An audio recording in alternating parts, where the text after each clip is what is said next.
kyekyo kyennyini nkulamusizzaako gwe namuna Uganda eyakatumbulo omukutu Keke TV Uganda. Keke on the mic naggusedde olunaku lwaleero kutuusaako ebiriwo mu kaseera kano kennyini. Olunaku olwaleero lunaku lwakuna ennaku z'omwezi 18 omwezi ogwokutaano ogwa May omwaka 2023. Tuwandibannonga bana Uganda ffenna ssanyu jjereere okusinziira bye tugenda maaso n'okuba nga tulengera wali e Nakivubo. Era nga Omuganda agamba nti kye twayagaliza embazzi kibuyaga asudde. Olugero olwo nno bangi abagenda maaso n'okuba nga tebalunyooma naye nga lugero lw'amaanyi ddala era nga kye lutegeeza lugenda maaso n'okuba nga lukiggumiriza ddala ddala nti wemuba nga mulina kye mwali mwagaliza embazzi oba olusinga embazzi teriiwo naye nga mugamba ekintu kino kisaana mbazzi, mwana wa taata mwana ttu ogenda okwekanga ng'ate abadde anoonya embazzi okuggyawo ekyo ky'obadde oyagala okuggyawo naye nga kikyakulumya omutwe oba nga kikyakubobbya omutwe oba okyali awo kibuyaga gy'ava nga tumanyi n'agenda maaso n'okuba ng'ate asuula ekyo ky'obadde oyagala okuba ng'ate kigwa ku ttaka. Olugero luno gye luva lujja nti kye wayagaliza embazzi kibuyaga asudde oba kye twayagaliza embazzi kibuyaga asudde. Kaakano nkutute wali e Nakivubo ewali Ham Grounds, Ham Shopping Grounds. Olunaku olwaleero ogenda maaso n'okuba nga te olengera ebifaananyi eby'enjawulo ebigenda maaso n'okuba nga te bitambula ku mukutu gwo awo ku Keke TV Uganda. Ebifaananyi ebyo bya ddala era nga ekisaawe kye Nakivubo kigenda maaso n'okuba nga ate kiri mu final setups.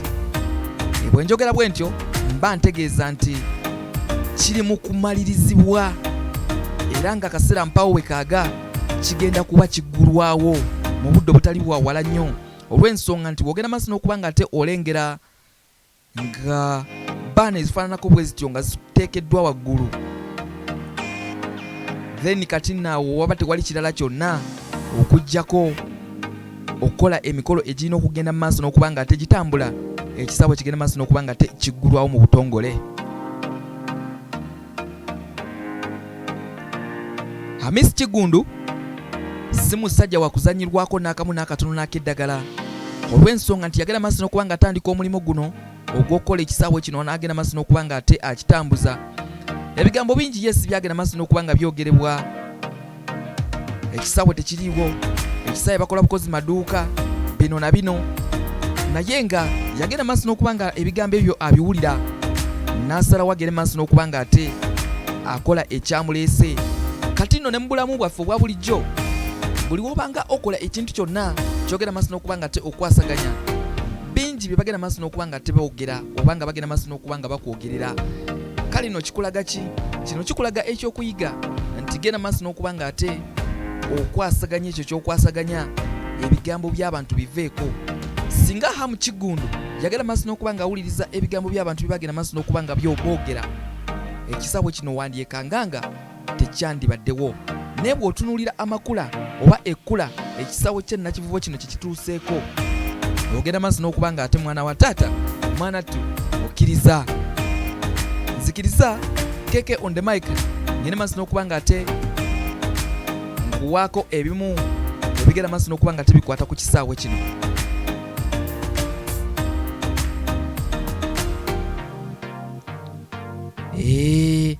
Ekisaawe kya Nakivubo kino kyogenda maaso n'okuba nga ate olengera mu bifaananyi awo kigenda kutuuza abantu emitwalo 4, 40,000 abantu emitwalo 4. Amataala gagenda kubaako amataala 8, parking ya mmotoka 3,000, 3,000 cars parking. Emiryango gy'abalema gigenda kubaako, toilets z'abalema kweziri, ordinary kweri, VIP weri, VVIP ne executive zigenda kubaawo. Zino ez'abagagga ne TV gaggadde zigenda kuba ku kisaawe ekyo.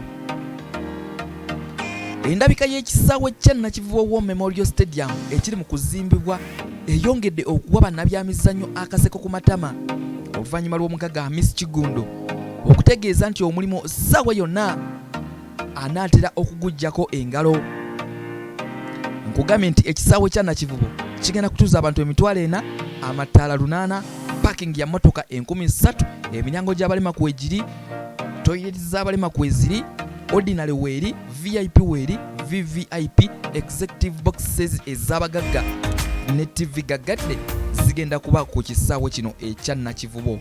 Kaakati nno endabika y'ekisaawe kya Nakivubo War Memorial Stadium ekiri mu kuzimbibwa eyongedde okuwa bannabyamizannyo akaseko ku matama oluvannyuma lw'omugagga Hamis Kiggundu okutegeeza nti omulimu guno essaawa yonna agumaliriza, era nga mu kiseera kino abazimba ekisaawe bali mu kuteekamu butebe obwa langi enjeru. Kati nno Abannayuganda abamu bagenda maaso n'okuba nga tebagamba ekisaawe nga bagiteekamu butebe bwa yero bwokka, bakyagenda maaso n'okuba nga ate ekisaawe kino bakiyooyoota nga bwe kirina okuyooyootebwa kigende maaso n'okuba nga tekirabika n'omutindo. Obutebe obweru bulina ekifaananyi eky'enjawulo kye buleeseewo era nga balina design gye bagenda okukolamu ey'enjawulo gy'ogenda maaso n'okuba nga ate olengera oba gy'onaagenda maaso n'okuba nga ate olaba ng'ekisaawe kino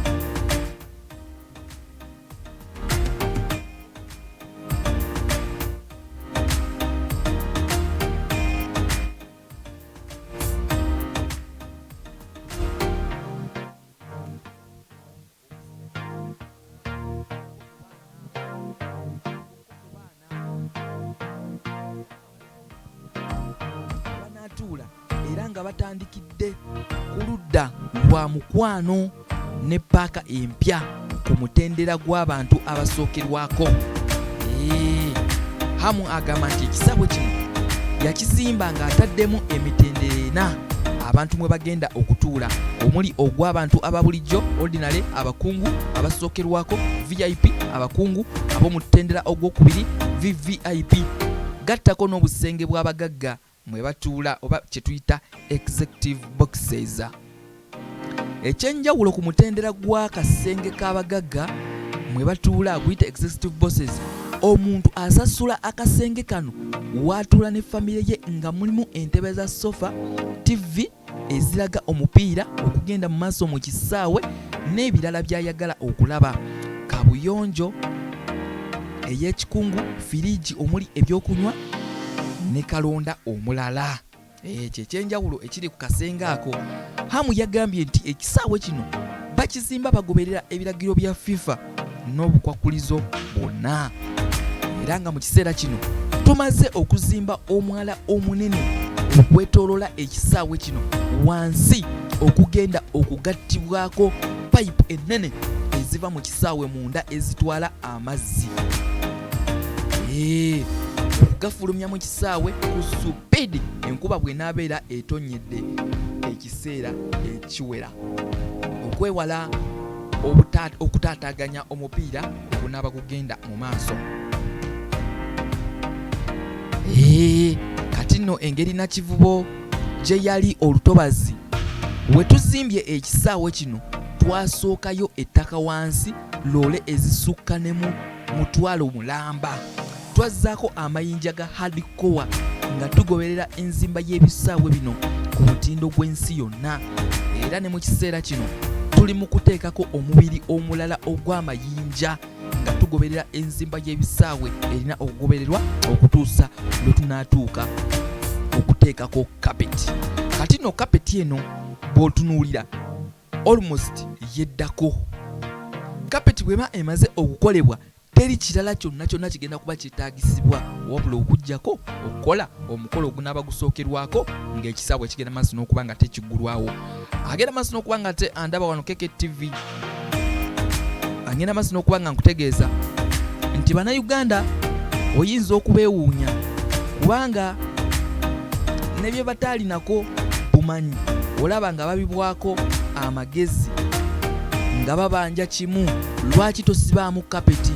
Naye okutuuka okusibamu kapeti olina okuyita buli mitendera gyonna era ssaawa yonna esemberedde okusibwamu, bw'atyo Hamu bwe yategeezezza.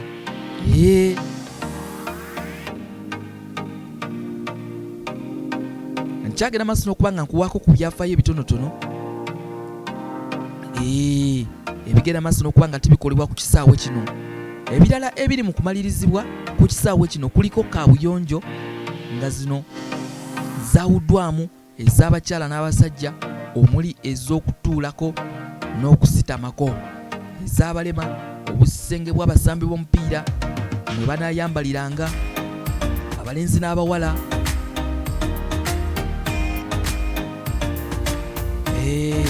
Mulimu nno kabada ez'omulembe, buli musambi mwalina okuteeka engoye ze gattako n'abayambi baabwe. Kakati nno ebifo ebirala ebiri mu kumalirizibwa munda mu kisaawe kino, omuntu wa bulijjo atayingidde mu kisaawe byatasobola kulabako okuliko bino tasobola kubiraba kubanga kuliko ekifo ewagenda okubeera sinema etuuza abantu bina, ekifo awazanyirwa table tennis, ekifo omuli gym, boxing club, basketball coach, netball. Ekisaawe kino mulimu kalonda mungi omulala ogenda maaso n'okuba nga te omanya bw'onaaba nga ate okyayekuumira wano KK TV Uganda. Ekisaawe kino kuliko emiryango egiwera era buli mutendera gw'omuntu okusinziira w'ogenda okutuula balina mwe bagenda okuyingirira. Kati nno kuliko ekifo emmotoka za ambulance mwe zigenda okusimba singa wabeerawo omuzannyi oba omuwagizi afunye obuvune, n'emmotoka za pulezidenti oba abakungu abalala abali ku ddaala nga erya pulezidenti wa FIFA babeera baagadde emmotoka zaabwe okubatuusa mu kisaawe munda. Ekisaawe kigenda kuteekebwamu amataala ne bwe bubeera nga obudde bwa kiro omupiira gugenda maaso n'okuba nga teguzannyibwa. Kamera ezisukka almost mu 8 zigenda kuba nga zeetoleddwa ekisaawe kino nga ziri buli mu nsonda nga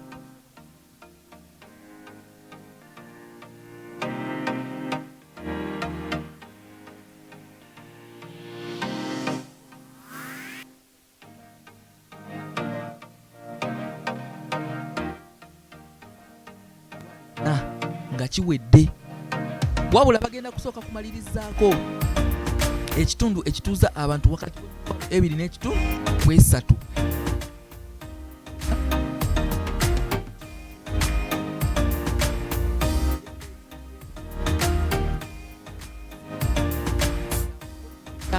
Obukadde bwa $200. Wulira ssente. Hamu agamba nti ekisaawe kino nga kiwedde agenda kutandikawo ttiimu y'omupiira gy'agenda okutuuma Hamu FC, ayambe okutumbula ebitone by'Abannayuganda nga anoonya abaana abalina ebitone abafuule ab'enjawulo, era bagenda maaso n'okuba nga ate basobola okutundibwa mu liigi nga ey'Ebungereza ne mu liigi ennene endala. Yasabye ababadde balowooza nti ekisaawe tekiwera babeere bagumu kubanga ye ng'omusuubuzi tayinza kuzimba kisaawe ate ekitagenda kukkirizibwa FIFA. Ekisaawe mubeere bagumu, FIFA eyinogera maaso n'okuba nga ate ekikkiriza nga kituukaganye n'omutindo. Bw'atyo Hamu bw'ageze maaso n'okuba nga ategeeza. Webale nyogera maaso n'okuba nga ate otuwuliriza KK on the mic wano KK TV Uganda. Tujjagira maaso n'okuba nga tetweyongerayo mpola mpola ebyo ebimu ku byengenze maaso n'okuba nga ate nkuleetera. Sigala bulungi.